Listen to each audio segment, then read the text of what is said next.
सदियों से महान यह भारत राष्ट्र जब पराधीनता काल में शक्तिहीन होकर अपनी आभा, अपना तेज, अपना आत्मविश्वास सब कुछ खोता चला जा रहा था।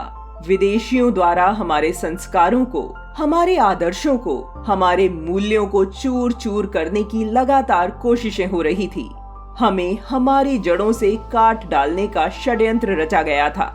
ऐसे अंधेरे युग में गुजरात के एक छोटे से गांव टंकारा में वर्ष 1824 में फाल्गुन मास की कृष्ण दशमी तिथि को एक बालक जन्म लेता है, जो समाज को न सिर्फ मूलधारा से जोड़ता है बल्कि समाज को एक नई दिशा दिखाता है।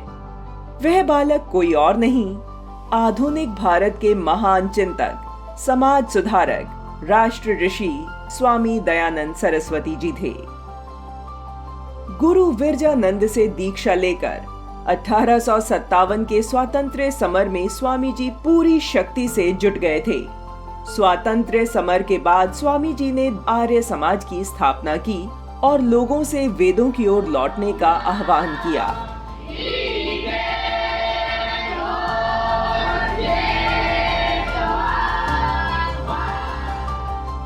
राष्ट्र के सांस्कृतिक नवजागरण के लिए दिए गए उनके अनेक महत्वपूर्ण योगदानों में शिक्षा के क्षेत्र में दिए गए योगदान से राष्ट्र आज भी आलोकित हो रहा है। स्वामी जी आधुनिक विश्व के प्रथम विचारक थे, जिन्होंने अपने प्रसिद्ध ग्रंथ सत्यार्थ प्रकाश में सबके लिए अनिवार्य एवं निशुल्क शिक्षा का सिद्धांत रखा था। स्वामी दयानंद जी ने अपने तर्कों से विदेशियों द्वारा दीनहीन और अस्मिता विहीन बना दिए गए भारतीय समाज को स्मरण कराया कि भारत के धर्म और परंपराओं में कोई कमी नहीं है। सदियों से हम आर्य अर्थात श्रेष्ठता के साधक रहे हैं। विदेशी आक्रमणकारियों के षड्यंत्र के चलते हमें अपने आत्मबोध से, अपने वास्तविक स्वरूप से भटका दिया गया है, जिसके कारण ही समाज में कुरीतियां और अपने स्वत्व के प्रति हीन भावना पनप गई है। स्वामी जी ने लोगों को समझाया कि इसके लिए हमें विदेशी तंत्र का त्याग कर स्वतंत्र निर्मित करना होगा और उसका एकमात्र मार्ग है भारत केंद्रित शिक्षा पद्धति और अपने स्वधर्म की ओर लौटना। स्वामी जी ऐसी शिक्षा प्रणाली के पक्षधर थे जो युवाओं में भारतीयता की भावना के साथ साथ स्वदेश प्रेम व राष्ट्र शक्ति की भावना जागृत करने वाली हो।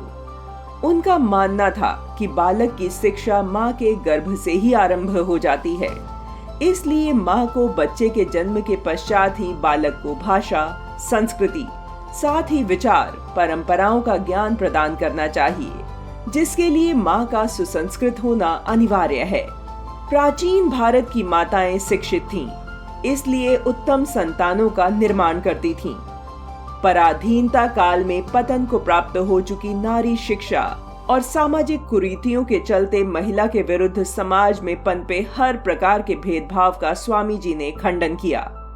उन्होंने भारत की प्राचीन शिक्षा प्रणाली में नारी शिक्षा की महान परंपरा को पुनर्जीवित करते हुए महिला शिक्षा का अभियान तब शुरू किया जब पश्चिमी देशों में भी महिलाओं के लिए समान अधिकार बहुत दूर की बात थी।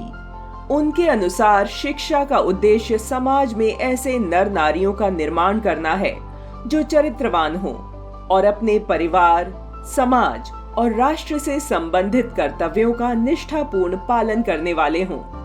उनके क्रांतिकारी चिंतन ने देश को अनेक क्रांतिकारी और स्वाधीनता सेनानी दिए। विनायक दामोदर सावरकर, लाला लाजपत राय, लाला हरदयाल, राम प्रसाद बिस्मिल, सुखदेव, राजगुरु, भगत सिंह, स्वामी श्रद्धानंद जैसे अनेक क्रांतिकारियों को स्वामी दयानंद अथवा आर्य समाज से ही प्रेरणा मिली। उनके इस आंदोलन का ही परिणाम है कि वर्तमान में भारत केंद्रित शिक्षा के केंद्र के रूप में अनेक गुरुकुल तथा डीएवी शैक्षिक संस्थान भारतीय धर्म संस्कृति को समर्पित संस्कारवान नागरिकों का निर्माण कर रहे हैं। स्वामी जी भौतिक रूप से आज हमारे बीच नहीं हैं, लेकिन उनकी शिक्षाएं और आर्य समाज 20वीं सदी के भारतीय इतिहास में लिखा गया ऐसा स्वर्णिम अध्याय है जिसके आलोक से भारत सदैव प्रकाशित होता रहेगा।